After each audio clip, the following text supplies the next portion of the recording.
Hi, everybody. Good morning. Good morning, Eran. Good morning, good evening, good afternoon. Yeah. Okay. Are we ready to start? It's like, I think so. Yeah, everybody's it's always hard to warm up the mouth with English in the morning. It's so early. So Yeah. early. It's good we have these exercises. Okay, so speaking English at 3 a.m. That's nice. Yeah. Okay, so we can start, right? Yeah, we can start. So let's do a general overview. We're at item 26. That's right. We're reading on page 579 of Kabbalah for the student, item 26. Okay, just to remind everyone, all the new members that joined, all the veterans, that we are here mostly to engage in this wisdom in a way which is like jumping into a soup. Maybe a cold soup now, it's August after all. But still, it's like immersion ourselves into this wisdom in a way that it's not really only about understanding everything. It's more about trying to live the story, just like a kid tries to be close to an adult that tells him a story and to live that. That's how we change actually through this internal desire to grow up and allow the light to work on us. So for that, the writings, just like the 10 or the teachers, are just an environment one can emerge into. But beside the immersion into this environment and wanting it to influence us in a way that will have that will depict a better image of the correct or the desired state. We also do that in order to learn the language. So that's what we do in this course. We learn some concepts, some phrases, some terms, also processes and relations between different spiritual objects, just to get some flavor and to feel more close to the wisdom itself.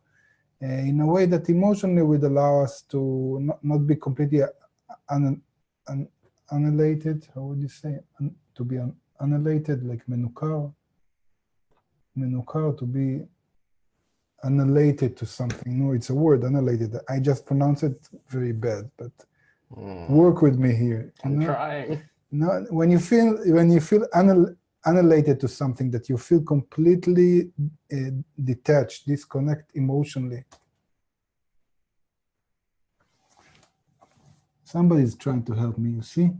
Alienated. Alienated. You see, I placed the L somewhere else. Oh, thank you very much for the help. that did yeah, it. you see, somebody's trying to feel me. Yeah. Okay, so yeah, it's a problem. Alien, you know? Like alien. No, I need to remember that. Yeah, it's a problem when you get these words wrong.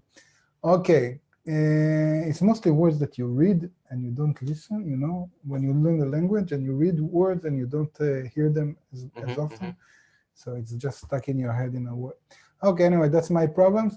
So again, just not to be completely emotionally detached from the wisdom. So we try to make it closer to us. And that's it. Okay, so now general orientation before we dive in.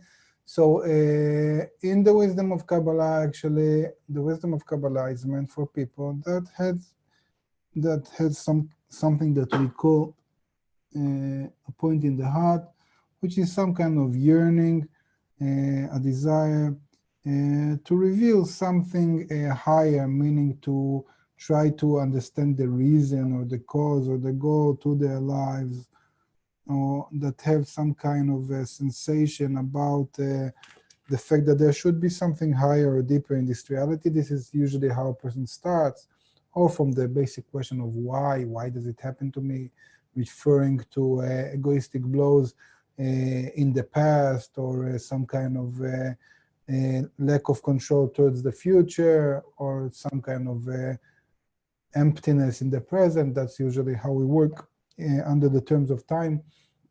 And then, and this point in the heart is developed after Kabbalists say after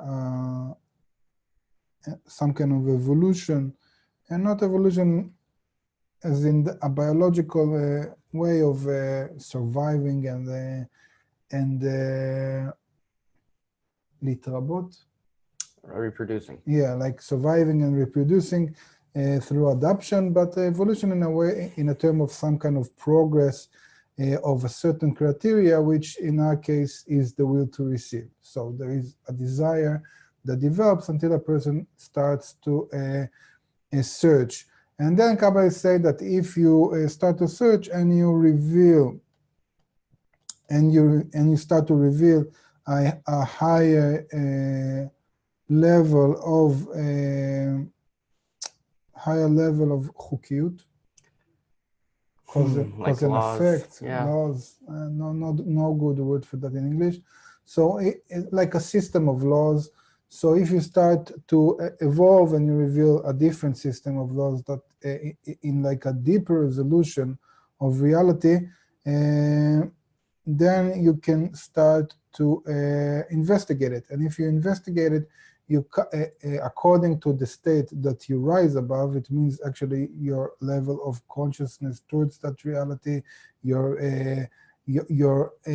how deep are you going into that resolution, or into that how do they call it in Alice in Wonderland, through the looking glass?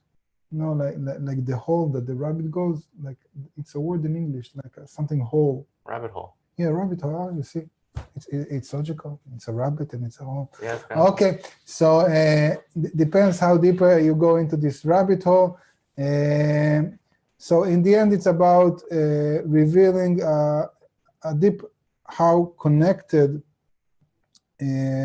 reality actually is. So you come through from state of separation into more and more connectedness of the reality, and to the extent that you rise in that levels, then you understand how these layers, how from a more deeper or more higher or state or layers or system of laws are a lower reality came to be, okay? Just very similar to our world, that to the extent that you, I don't know, understand quantum physics or more general theories of physics, then you can understand better Newton physics, which relate to a certain aspect, a certain layer in our reality. That in that spectrum, those laws hold, and they actually work, and they are determined laws, but in a very specific spectrum, which is part of a bigger spectrum. Okay, and that's how Kabbalists come to describe the reality, how it came to be, from what we call above downwards, meaning from the moment of creation,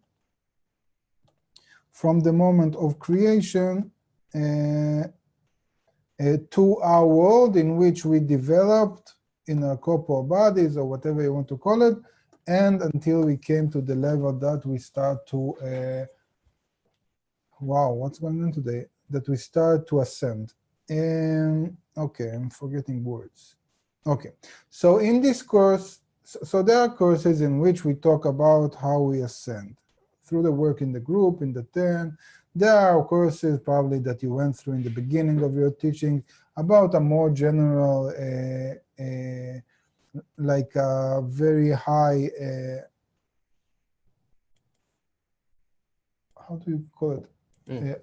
Altitude? You know? Yeah, altitude, exactly. Yeah. So a very high altitude, like watching it from a bird's eye. Yeah. Mm-hmm. Yep. So that was probably your first courses in which you learn some basic principles. In this course, we're going much deeper into this part of how the reality came to be from above downwards, and we focus mainly in the beginning of the process, okay? And this is what we've done so far. We've talked about how from the thought of creation, which is like the initial state of this process, how through from the thought of creation came to be this reality through a process that is called 4 phases of direct light. So we actually zoomed in into this part of reality. And we've talked about how from two forces, which is the light, the will to bestow, and the desire, the will to receive, how from these 2 forces you have a combination that goes in 4 phases, which is Pchina Aleph, Pchina Bet, Pchina Gimel, and Pchina Daled, which is in the end the I'm just writing it in a different way, but actually we won't go into discourse to understand what is the 0 and 1, but just understand that it's very similar. He's referring to that in depth in what we call Istaklut Pnimit of part 2 in Talmud Eser Sfirot, okay? But in the same, but in the end, it's about the different states. That's what I want to emphasize here, the different states between the light and the desire. And in this process of 4 phases, what the creature revealed, that it's complete opposite to the creator. So you have 2 forces which are complete opposite. And because this, because of the dissimilarity of form, you see dissimilarity. Yeah. And so because of the dissimilarity, disparity, actually. Disparity. Okay, so because of the disparity of form, between the creature and the creator, which is called also shame, this gap, the will to receive decides not to receive anything, meaning to completely disconnect itself from the upper light. This action is called the first restriction, Tzimtzum Aleph, with Z or with T? T. Because there's a ramp in the way. Why did I do small letter and capital letter? I don't know. Okay, so this is called Tzimtzum Aleph, the first restriction. And after that, because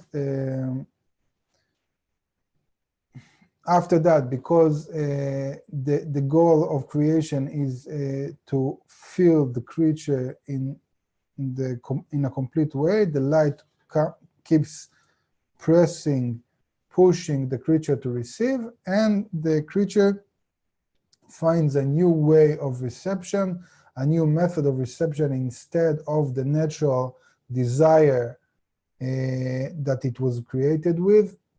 And this new method of reception is called Masach and Or Chozer, which basically means that if you want to receive, you need to reject it all. If the light comes, you need to reject it all to determine that you don't want to receive at all, that to determine that you actually don't exist. The only thing that exists is the upper light. Everything comes from him, both the desire and the light. And by determining that state, you like returning reality back to him. And when you do that, this relation towards the upper light is called the returning light, because the Or Chozer, because the light that comes directly from the creator is called Or Yashar. And then this relation is called Or Chozer. And this Masach, together with this Or Chozer, are considered the new vessel of reception, meaning that instead of receiving through my hunger, I cannot use my hunger, just like the allegory of the host and the guest, because I will feel the shame.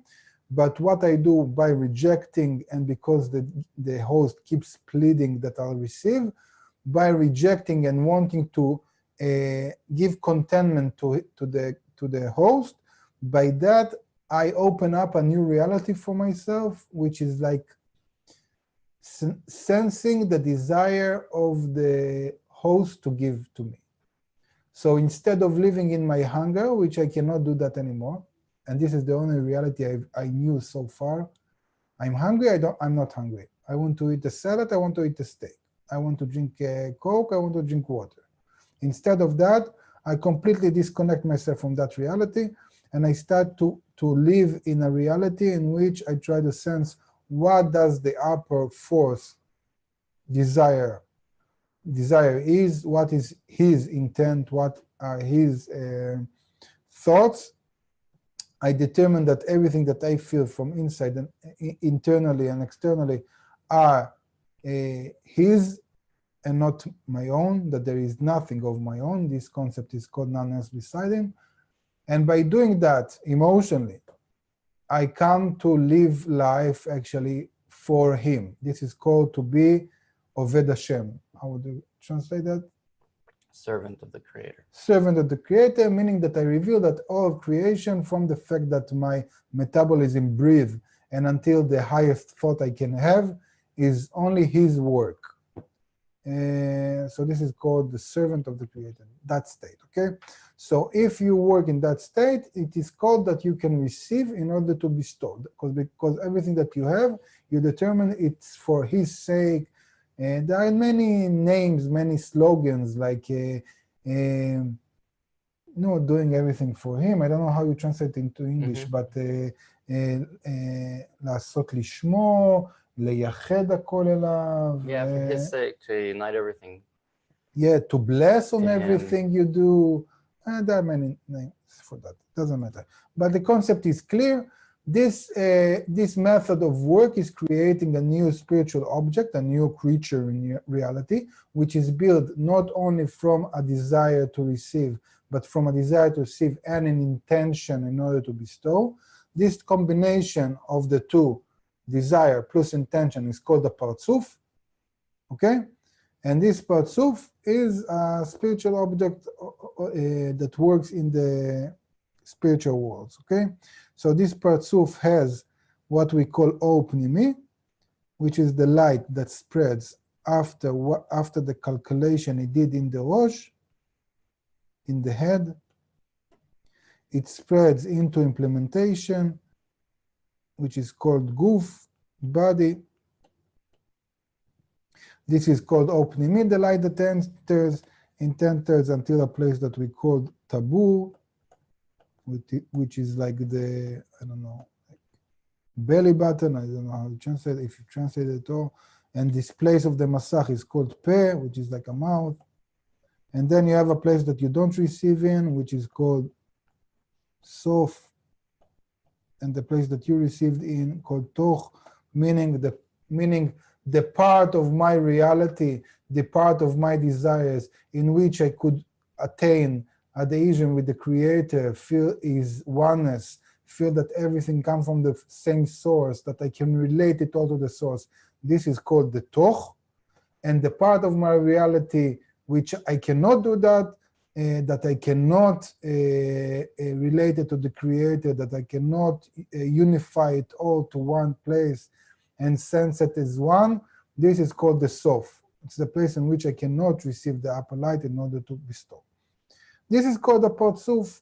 Now, the whole system from the part of the Tzimtzum downwards is built according to the Partzufim, but because we are talking about the process from above downwards, in every Partzuf, it reveals how farther away it is from the Creator, meaning every time it wants to attain the complete adhesion with the Creator, and it reveals that it's not there yet, okay? Just like the donkey in Shrek. So it's going like, are we there yet? No, we're not there yet. Are we there yet? No, we're not there yet. So the whole process from above downwards is revealing what actually is the source or the cause that prevents us from attaining adhesion. Why is that important? Because when we'll ascend from below downwards, we'll want to correct that part. We'll want to correct that very specific limited spectrum in reality, which does not, which we couldn't as creatures or as a system or as this general soul, I don't know how we want to imagine that, but that specific spectrum that we could not relate to the Creator, we could not correct from above downwards, that exactly is the part that we're going to work from below upwards, okay? So the whole process of of the dissension is about revealing what exactly is the part in which the creature is opposite from the creator. Okay, so this process creates an increasing sense of concealment, of astara. So this process creates an increasing sense of concealment, in which that in the beginning I was in adhesion with the creator. This is called in Ein Sof here. And we started to reveal how we are opposite of the creator, until we have this tzimtzum and then the masach, and then we have increasing levels of concealment. Okay, imagine that now I see the creator and now I see him not as good, and now you close the light, I'll see him worse, and later on I'll close my eyes a bit, and maybe in the end I'll completely close my eyes so I cannot see him at all.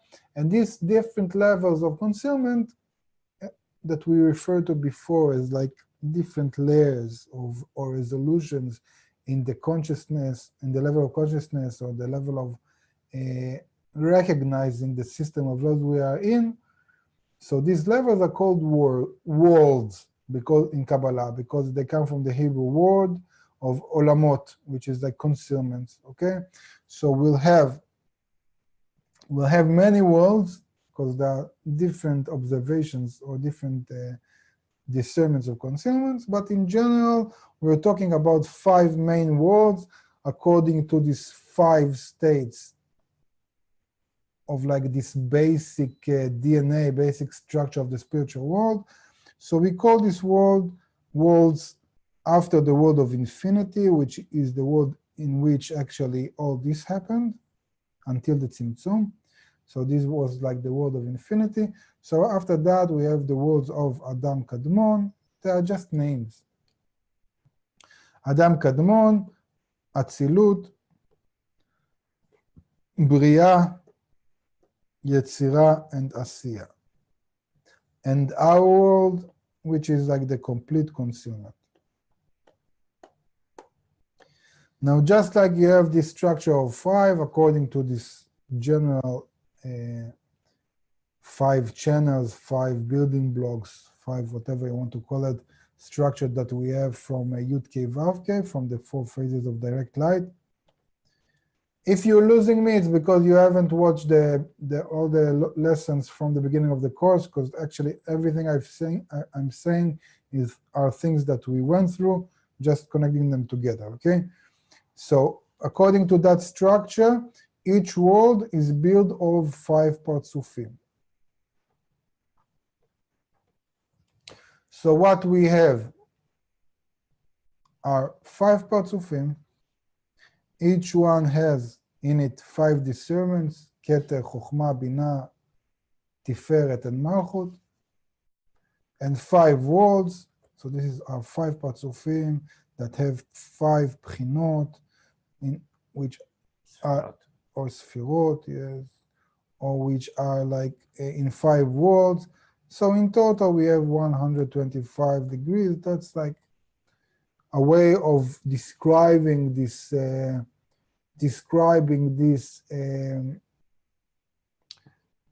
this structure, this how would you call it? How is there one name for like in Hebrew you would say Metziut Revuda. In English the translation is augmented reality. Augmented. Yeah, augmented. Does it mean augmented that like you have layers of reality one upon the other? Because in Hebrew that's what it says. Yeah. Okay. I guess so. Yeah. So, augmentation is like an addition. Okay. So you have this augmentation. Augment. I cannot say that. Augmentation. Yeah. So you have this augmented reality. You have this augmented reality of layers one upon the other, which are actually levels of concealment. Okay. And what Kabbalists did through all the generations is just trying to explain this reality so one can attain that from below upwards. Okay. The first one, after thousands of years of research and documentation of that process, that was capable of doing that is called Bala Sulam. Why is it called Bala Sulam? Because Sulam is a ladder. So actually, he's the first one to actually that was capable of describing all this process of augmented reality that you can attain just like a ladder, going from one step to another, meaning higher steps of adhesion with the Creator. Why is that so complicated to explain? You can ask, why couldn't Adam 6,000 years ago almost, or Moses when he wrote the Torah, or Rabbi Shimon when they wrote the Zohar, or all the hundreds or thousands of Kabbalists that were through history, why couldn't they write it? That's a big complicated question. For that you need to understand how the tricky things that are almost impossible to express in words and in concepts and in the language and in the perception of our world that relate to the spiritual world. There are many things. I don't want to get into that now. It's not for this course, but that's not simple. Okay, because it's like a complete different, it's not even the difference between a perception of animate or vegetables compared to a human being, because they are all in our world. It's a complete different perception between worlds. You cannot express that. It's like, anyway, it's not simple. So, but this is the general picture. This is where we are, okay? And now the title we're going into is called The Five Parzufim of Ak, meaning in this world, in this first world, Adam Kadmon, the five parzufim of it, okay? So we're here. Just to get, so all this half an hour was like a general orientation to understanding the general map where we're in, so we can zoom back in, okay? Because before that, we've zoomed into this, how the Masach is structured. That's what we've done in the last 2 or 3 lessons, right? Like the Masach, it was 2 lessons, I don't know. It was Masach and inverse relation of the... Yeah. So we zoomed in into, we've zoomed into this thing. So now we went in back into this general picture, and now we're zooming in here, okay? Just so you'll keep track of where we are. Do we have important questions? We have one question from Brandon, which is related to the soul. So during the soul. The soul, okay. So the question is the creature at this point of development a part of the soul, or is it the entire soul itself, or is it neither? In the general process that we're talking about, we're talking only how the system came to be, okay? So there is no soul. There is no soul. The soul will come afterwards, where exactly after the world of Adam Kadmon, there will be a certain world that we'll see later on that is called the world of Nikudim, in which the system will break, and then it will reconstruct itself in the world of Atzilut. And after the reconstruction of the system, only after that, a new layer will be revealed, which will be called the soul of Adam HaRishon. And it will break also and partly reconstructed, and we'll talk about it later on. But for now, there is no soul, okay? So we're just talking about how the system came to be. Actually, you can say that the soul and the worlds are like different projections of the same thing, because anyway, we perceive reality only in ourselves. We perceive it according to our internal structure, and because we have this internal structure, we see the world as it is. Okay, we don't see other stuff in the world. So you can say that we are projecting ourselves on the world, and the world in the end is in our head.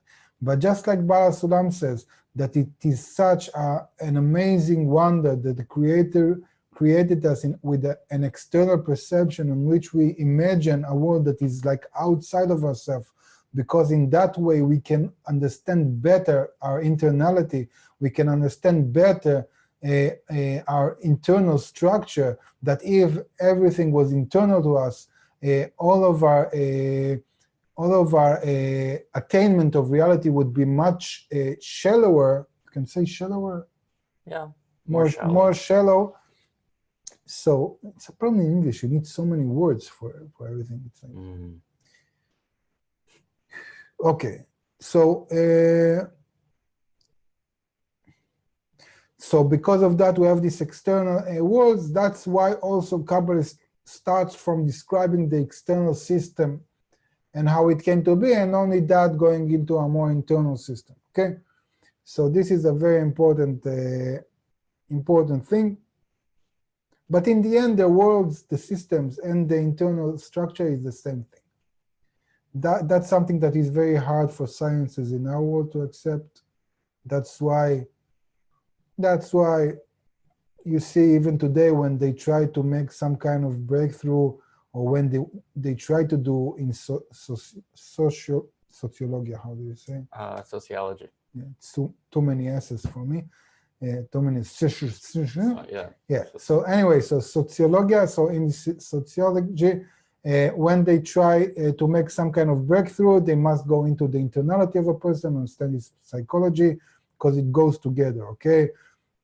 Even in exact science, we have this very famous debate: how come that the physical world is acting very, very close to mathematics, which is like a completely abstract, but also a product of our human imagination or our human internality. Okay, so we have this huge debate between people, like the Platonic kind of approach that says that the laws of mathematics are the laws of nature, and a more engineering kind of related approach that says, hey, what a cool coincidence, just like Einstein, that says, whoa, it's such a cool coincidence that we have this physical world that works very closely to mathematics.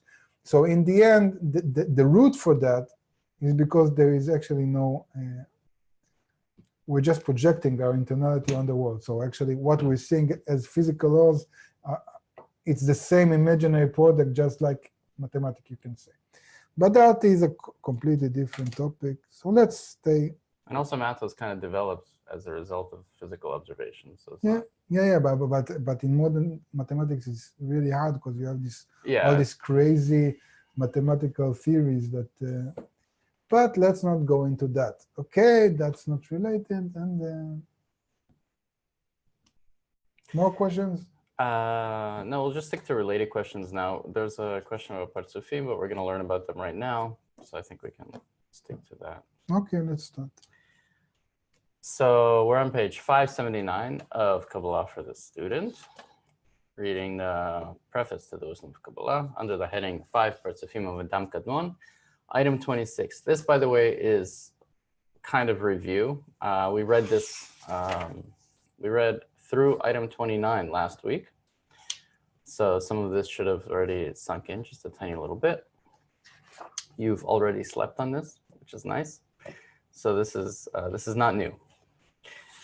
All right, 5 Partsufim of Ak. Item 26.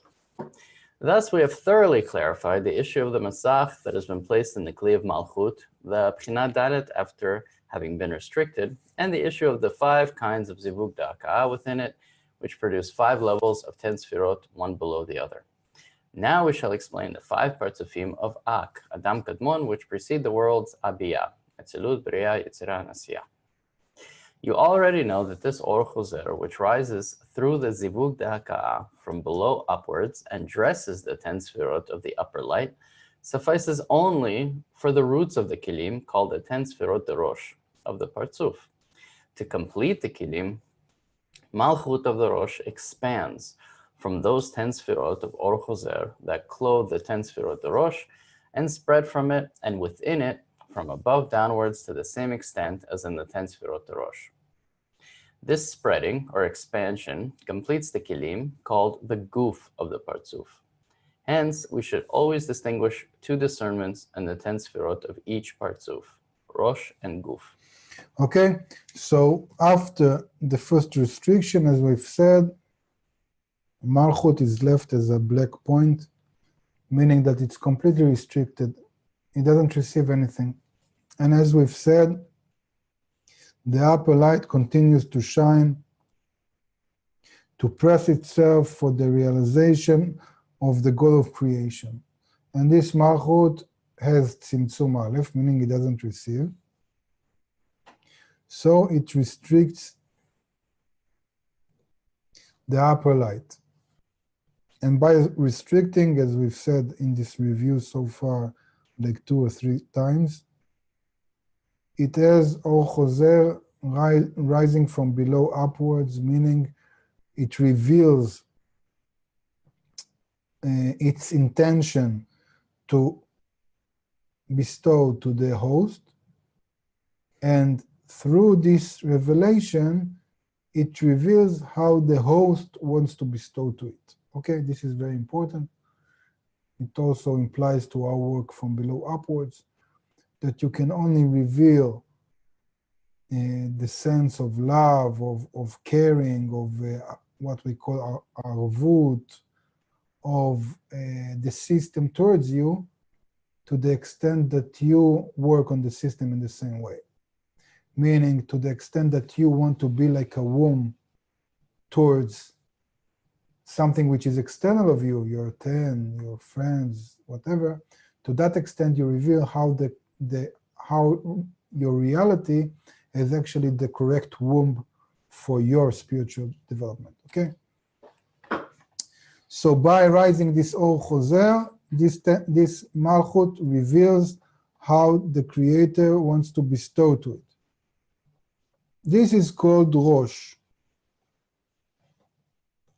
And as if said here, it reveals, because just like we've talked in the last lesson, because it has all the Oviyut and Kashyut of the 5 degrees of the will to receive, until Bchina Dalet, it reveals all the 10 sefirot of the light. Okay? All the 10. But this is done only in theory, you can say, in planning, in potential. That's why it's called the root. That's why he said here, it's not kelim, it's roots of the kelim. That's how it is called. Or you call it Rosh. And afterwards, you need to implement your decision, your intention to bestow to the host. So if you take the allegory of the host and the guest, you actually need to eat, because you cannot just love somebody in theory. This is nice for the fantasy, but you need to actually implement or realize that love. So after striking the upper light, it needs to couple with the light. And all this process is called Zivug De'aka, which is like coupling of striking, I don't know what. Striking, coupling, whatever. So this is called Zivug De'aka. And this is called that Malchut spreads from it and within it. Every word, in English it's hard because you have all these like additional words, but in Hebrew it's very precise. It's like a formula, okay? So it's called Minei Uvei, 2 words, means from it and within it. It's very important. Why is it important? Because it has a very specific flavor that you'll come to realize the more you advance, just like in everything in Kabbalah. Every word, every concept will get different depth, different flavors, okay? But what does it mean from it and within it? It means that now you start to receive in order to bestow. But where do you receive? In that same vessel that you restricted, meaning you're like opening up your hunger. you restricted everything, your reality, you like didn't exist. You gave up on everything. You determined that there is none else beside him. And now you're like opening your existence. You're participating in reality to the extent that you can still remain in adhesion with the Creator. Meaning to the extent that I can still hold that point of adhesion of none else beside him, I am willing to open the sensation of the self, only to rise above it to a higher adhesion with the Creator. And to determine that this self is not separated from the Creator. It's the same thing, saying the self or the reality I see, it's the same thing.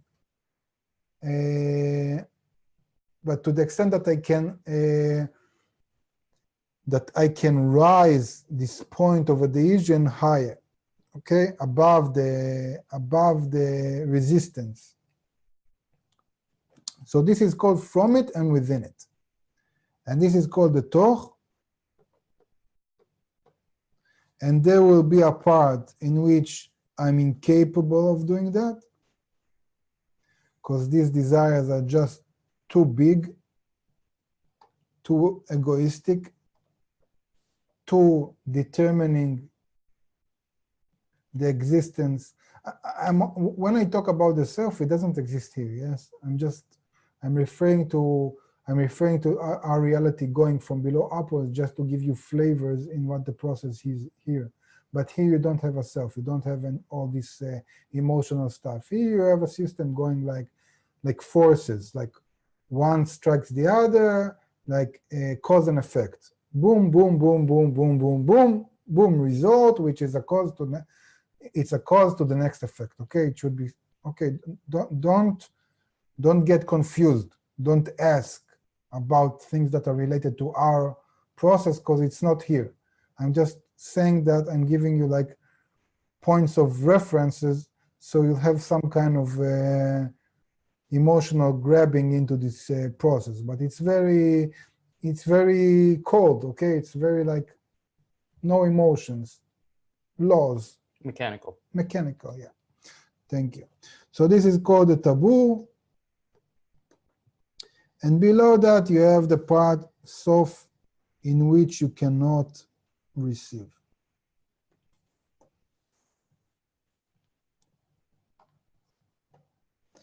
This is called the siyum, the ending, and this is called sof. All of this together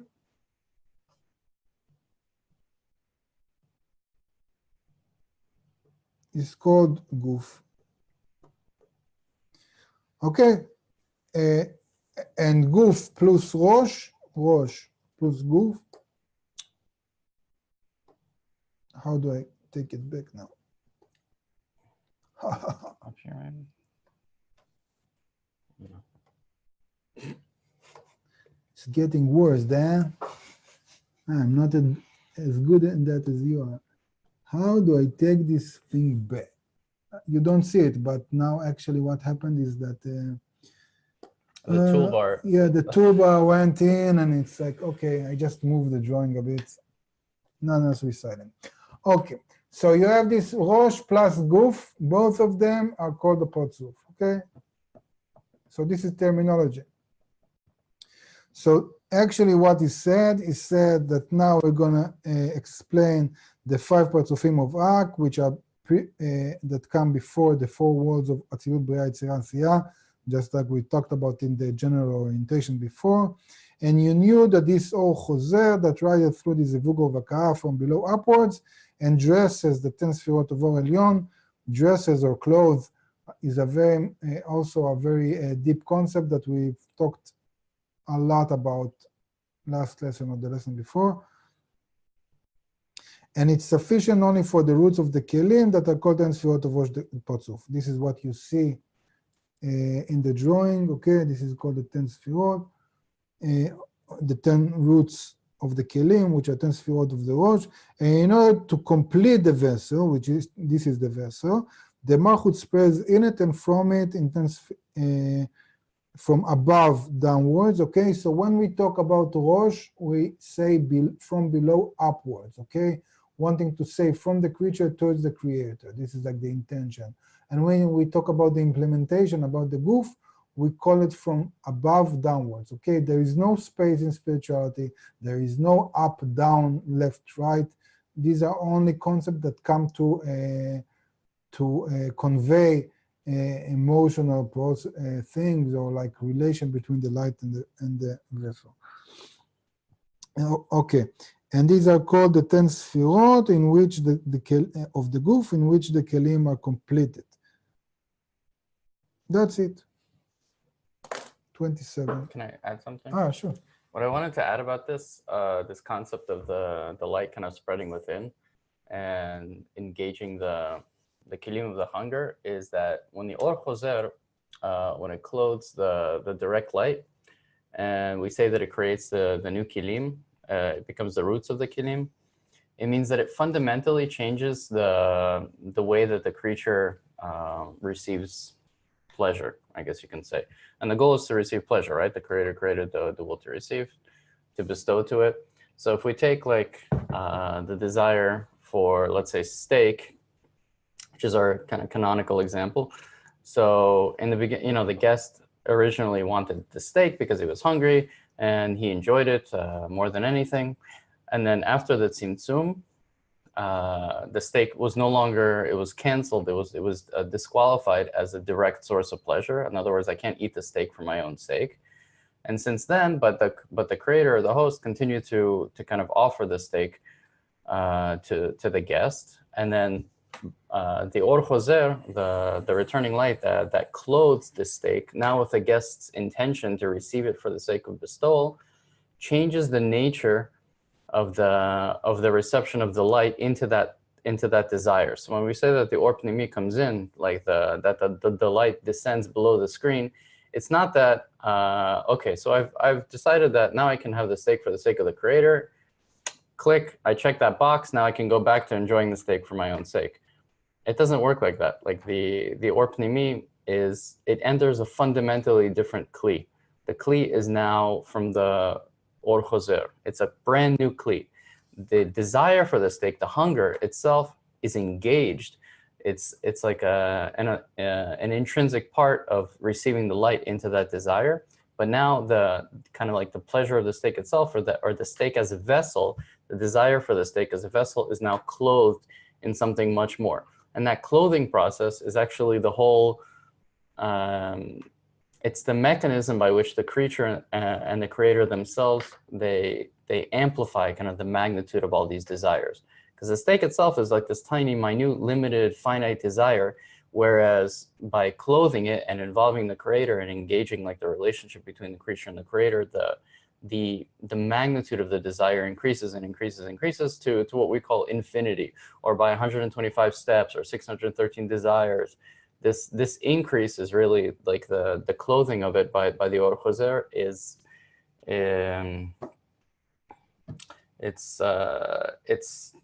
it's very profound, and it takes a while to think about what that really means. Yeah, it's really important what Dan said, because actually all the spiritual reality is in the yearning to adhesion with the creator. So the steak is just like the base from which, just like Dan said, you can multiply your sensation of reality by 620 times, but actually it's like endlessly, by living in the yearning to the connection. It's just like in love. Sometimes you have this example with love between a couple or in a family, or I don't know what.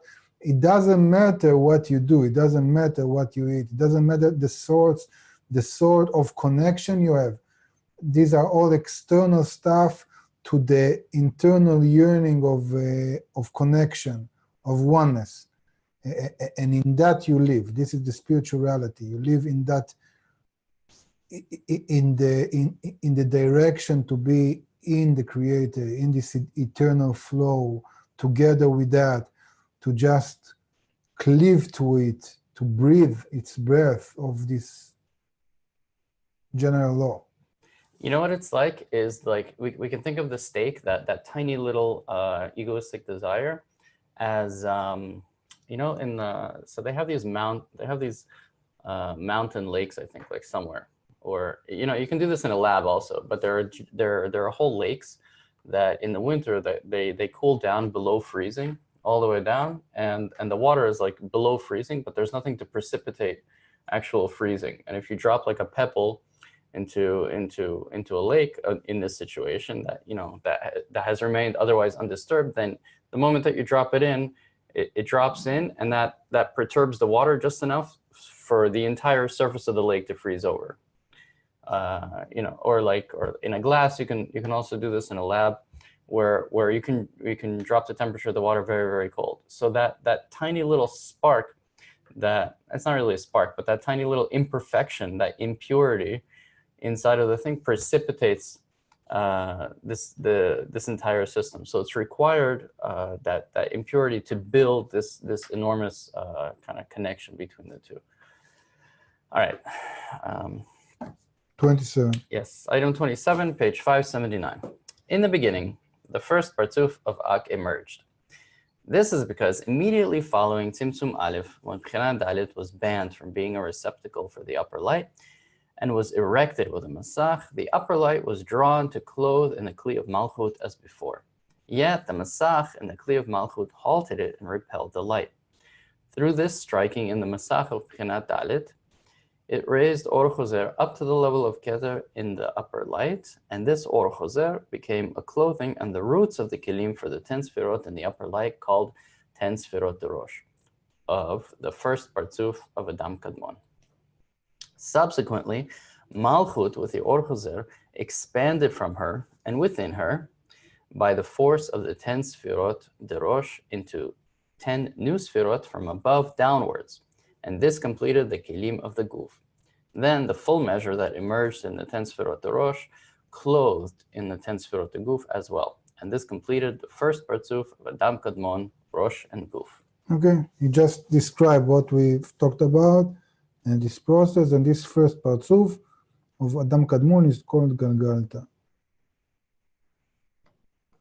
And just like when we've studied the 4 phases of direct light, you can every time ask, why doesn't the process stops here? Okay, because we're still not in the end of correction. So this, if you want to understand it in a perspective of cause and effect, always try to explain yourself what causes everything to move on, just like we did in the 4 phases of direct light.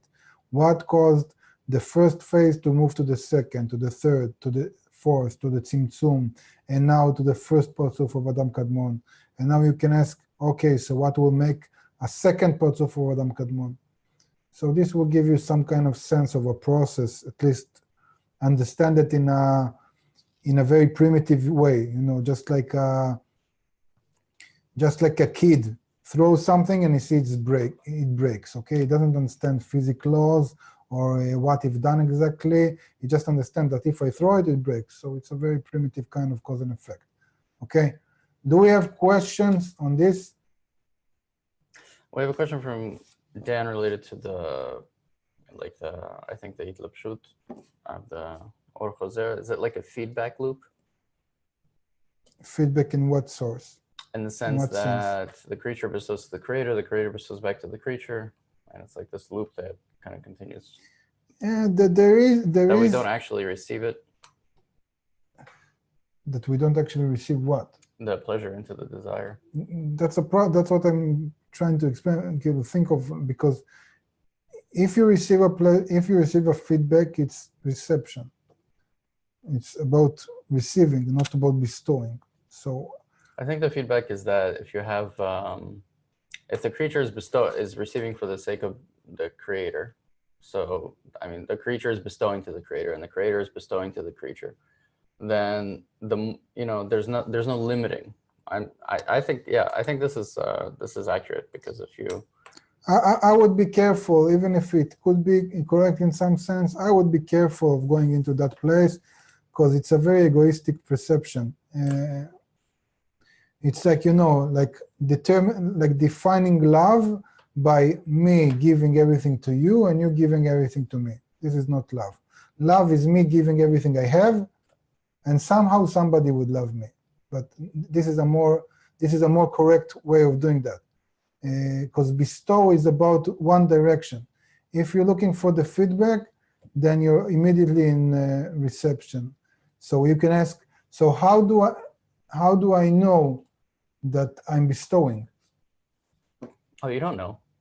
This is one of the problems I've talked about before, about how it's hard to explain the spiritual reality, but understanding that you're bestowing is a very delicate, you say, very delicate matter that we won't go into right now. Do we have questions about what we've studied? Something not clear with the structure of the Partzuf, with where we are, Adam Kadmon, because it's very, like, in a simple mechanical way, it's supposed to be clear. Questions? No, nothing happens. Okay. 28. Item 28, bottom of page 579. Subsequently, that same Zivug Da'aka repeated itself on the Masach erected in the Kli of Malchut, which has only a view of Pchina Gimel, and then only the level of Chokhmah, Rosh and Guf, emerged on it, since the absence of the Masach in a view of Pchina Dalit caused it to have only 4 Kelim, Kachab and Tiferet. Hence, the Or Choser has room to clothe only 4 lights, Chaya, Neshama, Ruach, and Nefesh, lacking the light of Yechidah. And this is called Ab De'ak. Just a second. Okay, so now, if we are incapable, and here he doesn't explain why now we are incapable of using all the 5 Pchinot, okay?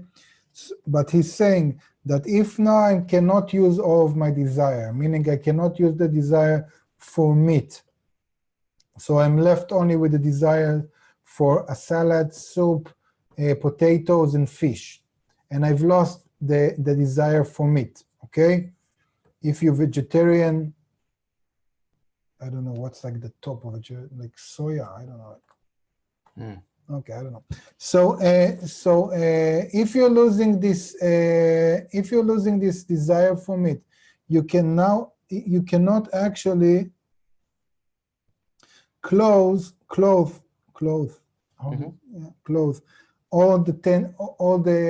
all the lights. So you don't have the meat.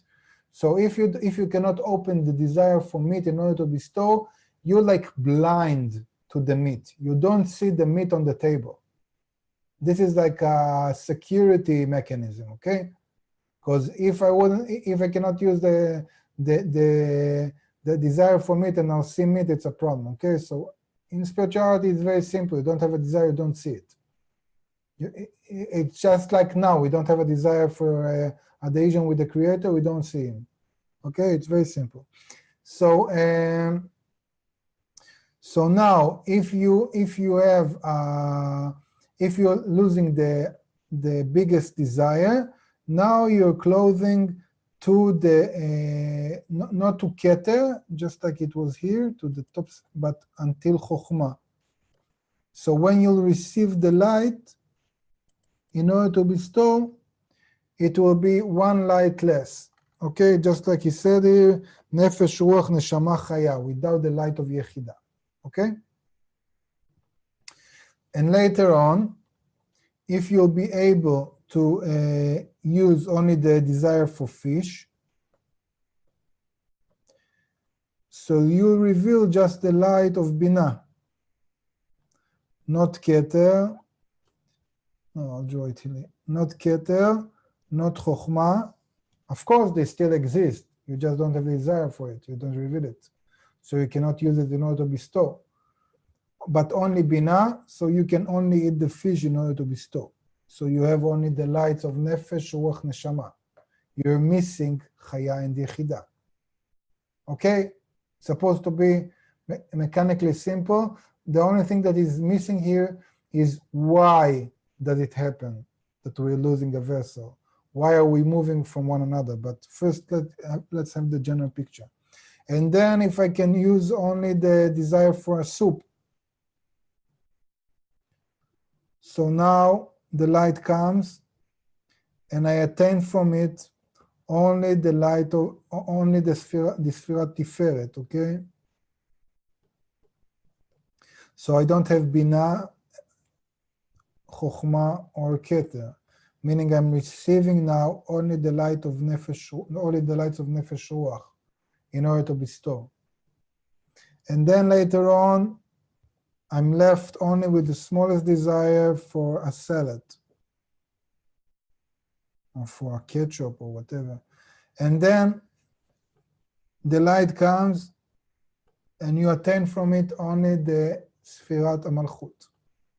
And you're missing all the other Sfirot. So you receive only the light of Nefesh in order to bestow. Okay? This Partzuf, the second Partzuf, on the level of Chokhmah, meaning Bchina Gimel of Aviyut, not Daled, is called Ab. This Partzuf is called Sag. These are just names now. This is called Ma, and this is called Bon. And by that we have the 5 Partzufim of Adam Kadmon. Okay? So now let's read again 28 from beginning to end. That's basically what he's saying here. He's referring to Ab. Okay? Item 28. Subsequently, that same Zivug Da'aka repeated itself on the Masach erected in the Kli of Malchut, which has only Aviyut of Bchina Gimel. And then only the level of Chokhmah, Rosh and Guf, emerged on it, since the absence of the Masach and Aviyut of Bchina Dalet caused it to have only 4 Kilim, Kachab and Tiferet. Hence, the Or Choser has room to clothe only 4 lights, Nefesh, Ruach, Neshama, and Chaya, lacking the light of Yechidah. And this is called Ab Da'ak. Following, that same Zivug Da'aka repeated itself on the Masach in the Kli of Malchut that contains only Aviyut of Bchina Bet. Thus, 10 Sfirot, Rosh and Guf, at the level of Bina, emerged on it. And this is called Partzuf Sag of Ak. It lacks the 2 Kilim, Zer Ampin and Malchut, and the 2 lights, Chaya and Yechidah. Afterwards, the Zivug Da'aka emerged on the Masach that only has Aviyut of Bchina Aleph. Thus, 10 Sfirot, Rosh and Guf, emerged at the level of Tiferet, lacking the 3 Kilim, Bina, Zer Ampin, and Malchut, and the 3 lights, Neshama, Chaya, and Yechidah. It has only the lights, Ruach and Nefesh, dressed in the Kilim Keter and Chokhmah, and this is called Partzuf Ma and Bon of Adam Kadmon. Remember the inverse relation between the Kilim and the lights, as mentioned in item 24. Yeah, the reverse relation, just to remind you, is the fact that the Partzuf Gargata is losing the vessel of Malchut, which is the cruelest, the most coarse. I cannot say that correctly at the time. Coarse. Of course. So it's losing the biggest vessel, which is Bchina Daled, and against it, it's losing the highest light, which is the light of Yechidah. And then Ab is losing the vessel of Gimel, of Bchina Gimel, of Tiferet, and against it, it's losing the light of Chaya.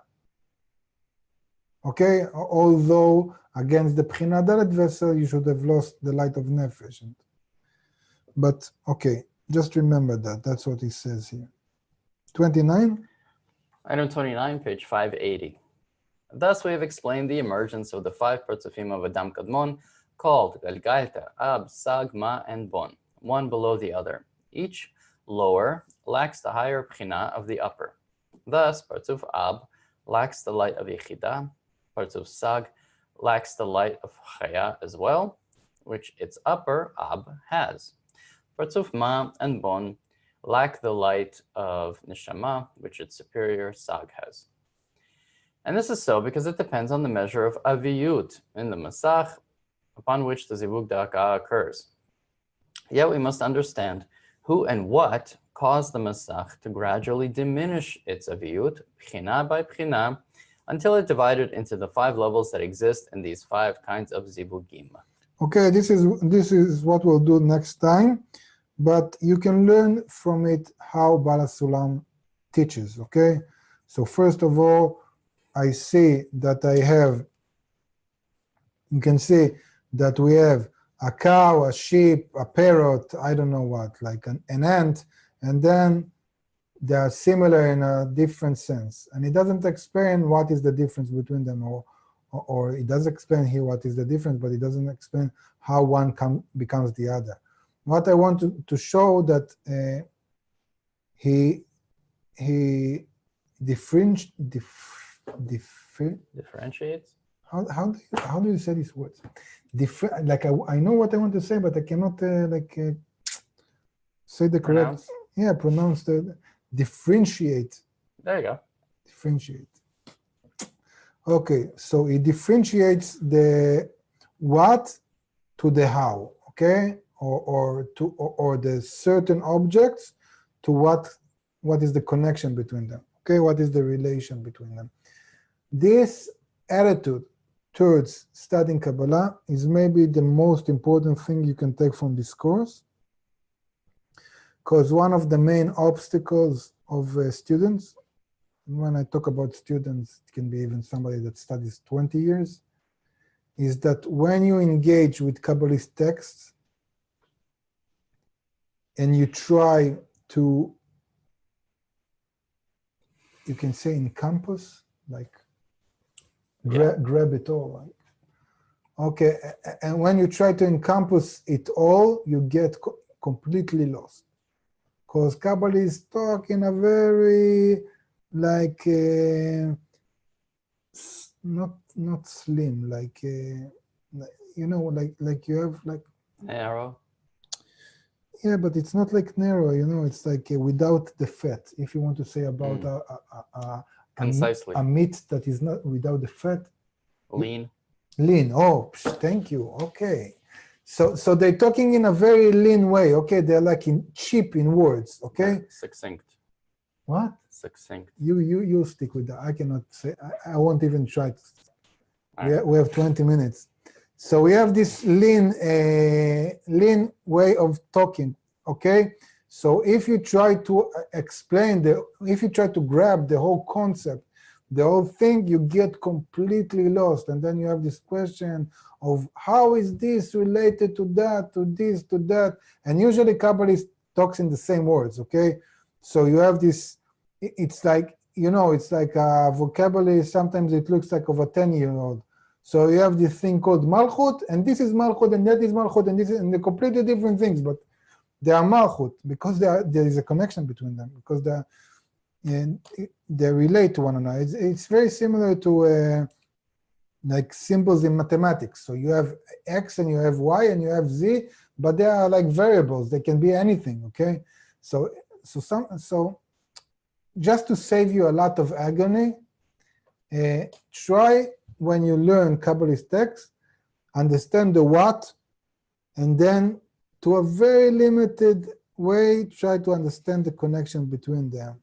And don't try to connect the whole world view into a very specific paragraph or whatever, because it's not also a way of learning, because our way of learning is how through what I've learned, even if it's a small paragraph, I establish an internal connection with the system, with the author, in order to grow and be like him, in order to live what he's living. This is the correct, like also this abundance of text and paper. It's only in the last 100 years since we have printing capabilities and everything becomes cheaper. And before that, you could have only one page of something describing something from the upper reality, and through this page you can enter an attainment.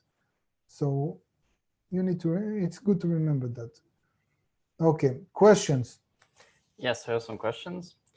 Wait, let them. Questions.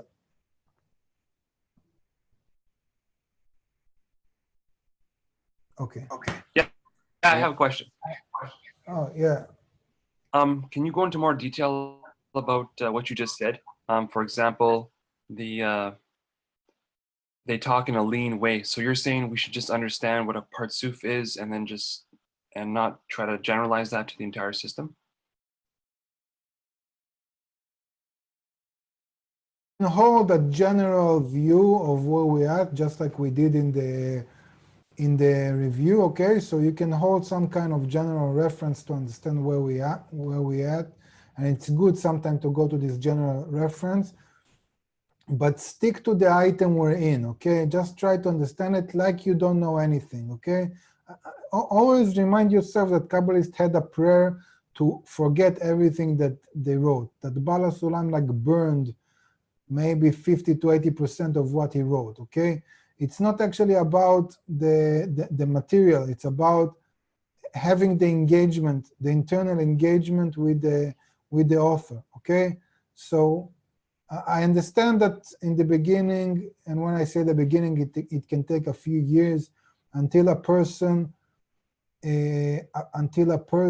builds this internal frequent, it's like one frequent, when you want to talk about like waves in a radio, when you say one, you call it a frequency. Tether. Frequency is one. Anyway, one frequency means a wave that it like doesn't change. But you need over to time. say one frequency, or it's enough to say frequency and it's one. One frequency. Okay, whatever. Okay, so I understand that you still don't have this internal one frequency that is in. I cannot say that. I understand that you still don't have this internal thing inside. That doesn't matter what you read. Upon it, you have like this frequency in which you want to engage. You want to notify yourself and live inside of that. It takes some time until it's being built. When you have it, then it doesn't really matter what you read. Okay, it doesn't matter even if you read Pticha or you read Rabash articles. Okay, it doesn't really matter. But until you have it, then it matters. But it's good to exercise in that, meaning to make this internal exercise. Because in the end, what do we do by studying? We just hasting the process. Okay, that's what we can do, hasting the process. So instead of going through many years of engaging with the world and the system that the Creator gives to you in terms of pain and pleasure, and upon that to try to build an internal intention towards the Creator, you have this study in which Kabbalists give you like ups and downs, questions and answers, and you're like fastening the process in which you build this internal frequency of being in adhesion with the Creator. But the important thing is the internal frequency. So what I want to say is that instead of trying to like invest brain power, like invest energy of your internal processor in trying to understand how do I connect this to everything? How do I connect this? Just try to understand what he talks about here in a very limited way, in like just this, and invest all your internal process, all of your like processor resources in trying to ask or pray, or I don't know what, or understand how do I change, what inside of me needs to change in order to come to feel this. I want to live this. I want not to understand it in an intellectual way.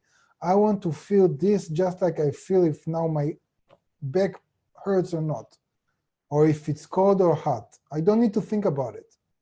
If now my back hurts and I need to change my posture, I don't need to think of and to like make calculation if now I'm hot or cold.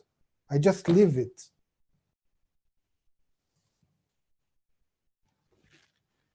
More questions?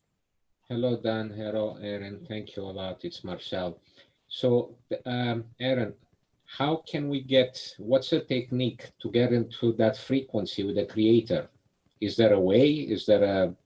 How can I how can I be in that frequency always? Is there a technique to get me to practice to get to that?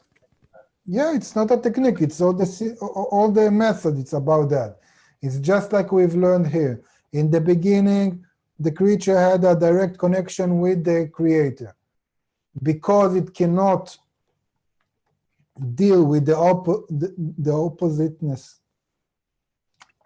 Opposition, disparity, Opposition. I hate it when I talk like a first grade. disparity, Yeah, it's a problem. No, but it's good. It's a good exercise, you know, in humility. humility. Yeah, in humility. I'm telling you, you know, no, because you understand sometimes how it's frustrating for somebody. I remember when we had all these immigrants from Russia coming in, and they're like professors in I don't know what, and you're talking with them, and they need to express themselves in a, like first grade kind of Hebrew, and you understand how. But it's good. It's a good exercise that you cannot express yourself.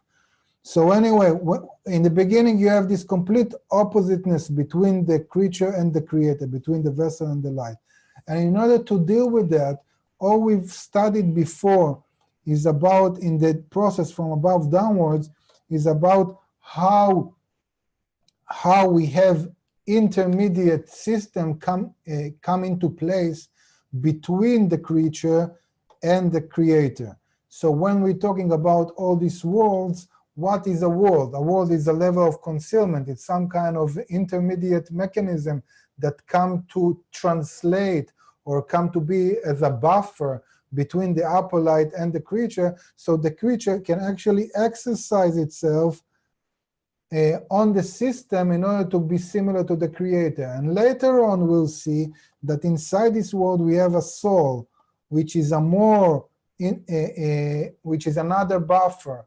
And afterwards, this soul is breaking. And in the end, what we have this world in which we have complete concealment. It's like a complete wall between us and the creator.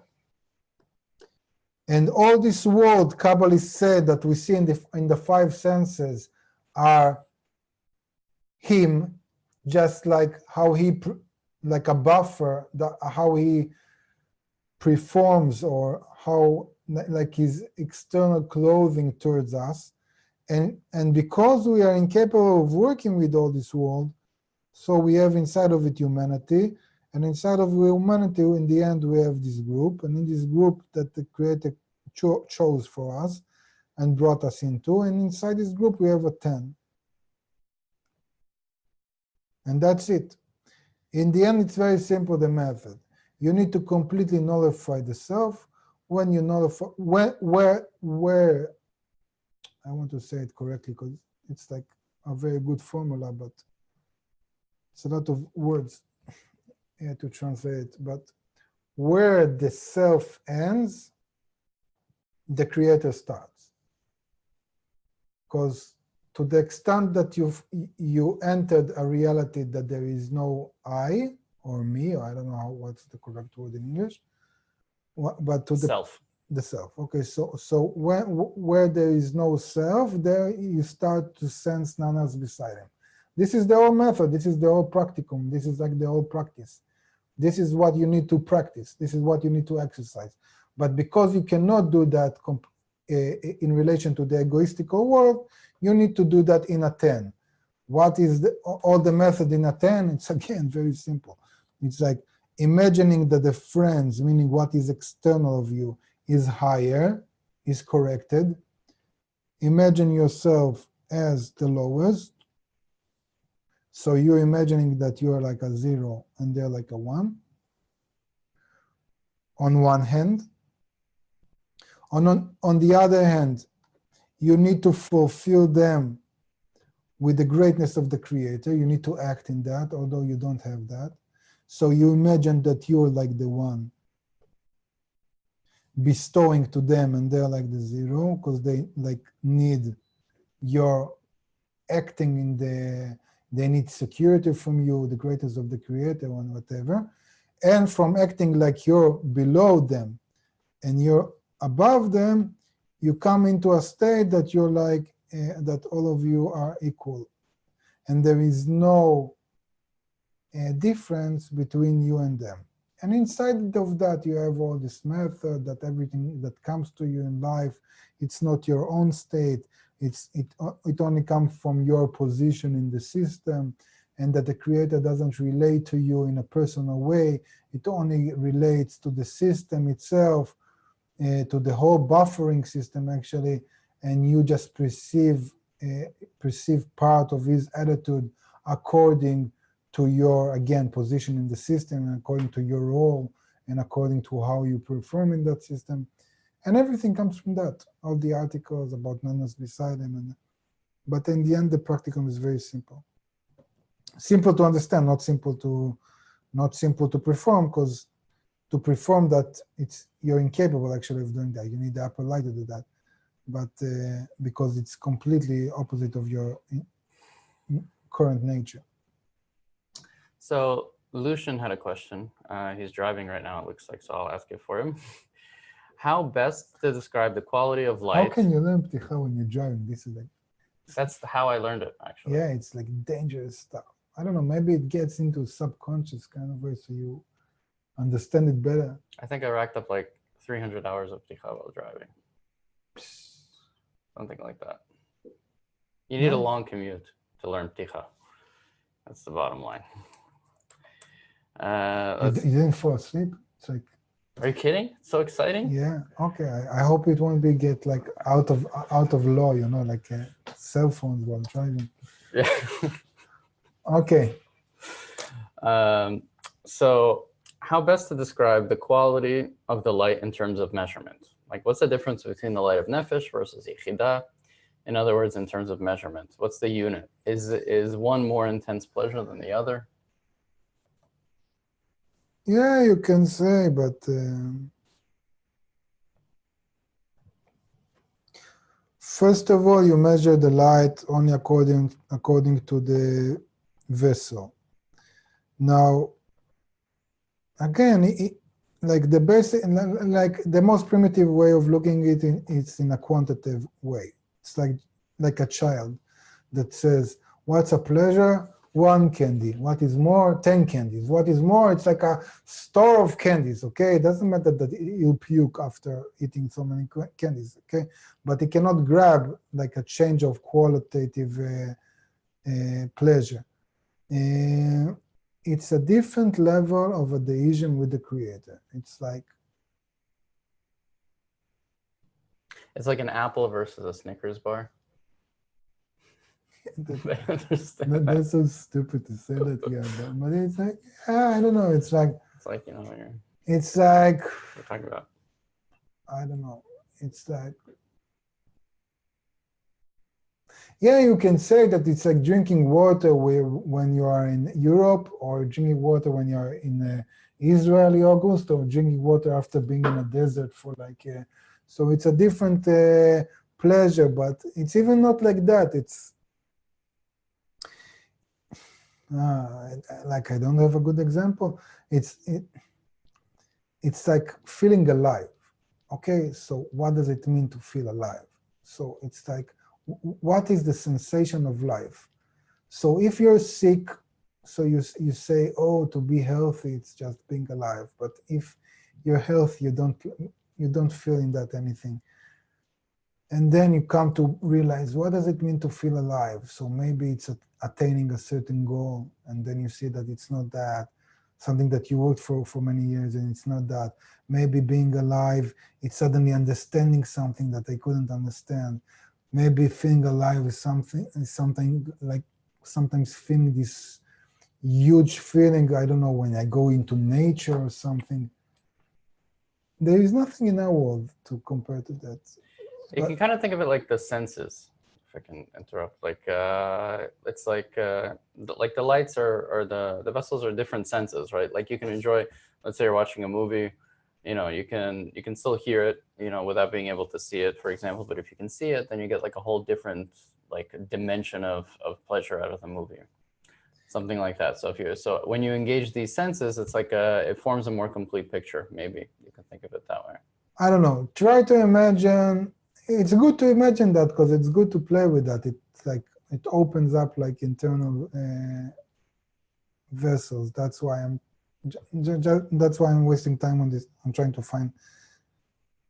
Try to imagine a state in which you feel that everything is connected, like all of your reality is being connected into one point, in which you feel this enormous flow of, I don't know, like information, pleasure, sensation, in which you feel like that all of your reality is filled with, I don't know how you can imagine light, but all of reality is filled with this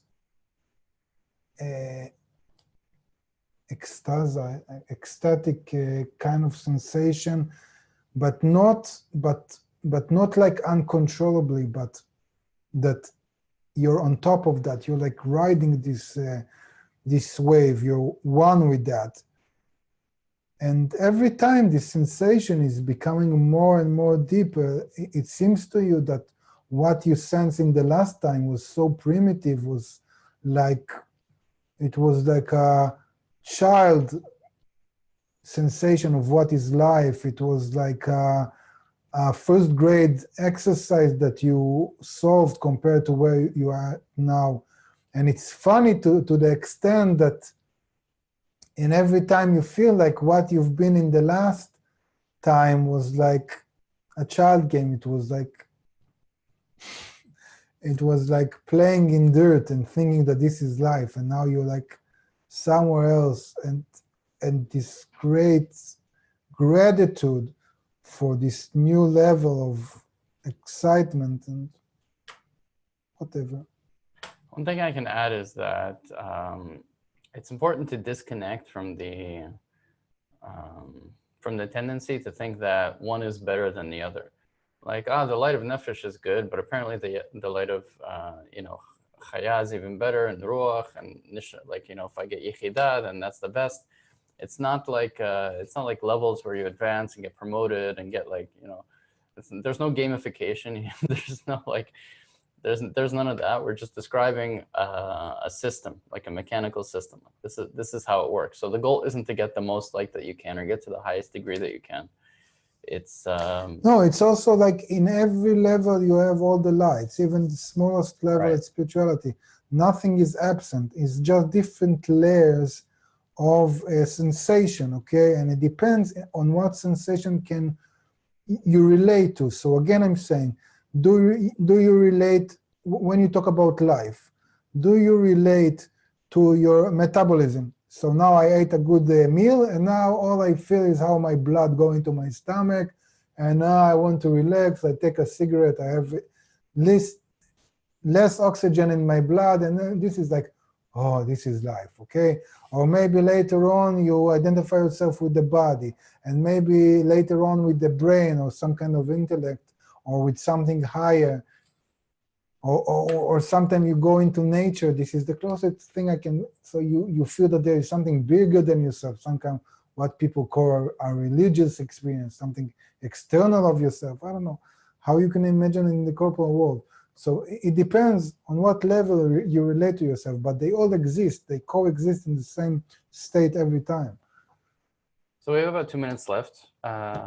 We can do a couple of quick questions. I have a quick question I'd like to ask. Go ahead.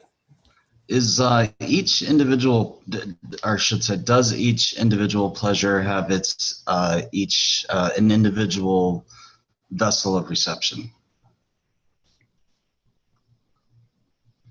It does. You can say yes, but it doesn't work like that, because I'm telling you, every state, it's the same malchut of Ein Sof. Even now, it's the same malchut of Ein Sof. So every state, if you're talking on the side of the creator, is Gmar Tikkun, is the end of correction, is complete abundance. Now the question is, what do you perceive out of it? And what you perceive out of it is only according to your internal vessels. So if you have very primitive, lean vessels, so it's like somebody going into a restaurant and eating a steak. And you say, oh, it's tasty. No, it's not tasty. Maybe if you're developed, you say, oh, it misses salt. some people can't even say that it's not tasty because you don't have enough salt on it, okay? And if you're a chef, you go, you eat the same piece of meat, and you're saying, oh, this was soaked into marinade for 48 hours, and it's an Argentinian beef, and it's from that part of the cow, and probably the one who made it had some kind of influence of the French cuisine, whatever. In the same steak, you feel all these levels, all these different frequencies of observations, okay? And if you're a cow, you have 1 ton of this meat, and you don't feel anything. So you go in the grass and you're eating grass because you can't even have joy in all this 1 ton of meat that you have, okay? So I don't know how to answer that question. So we're out of time. Okay, good. That's good.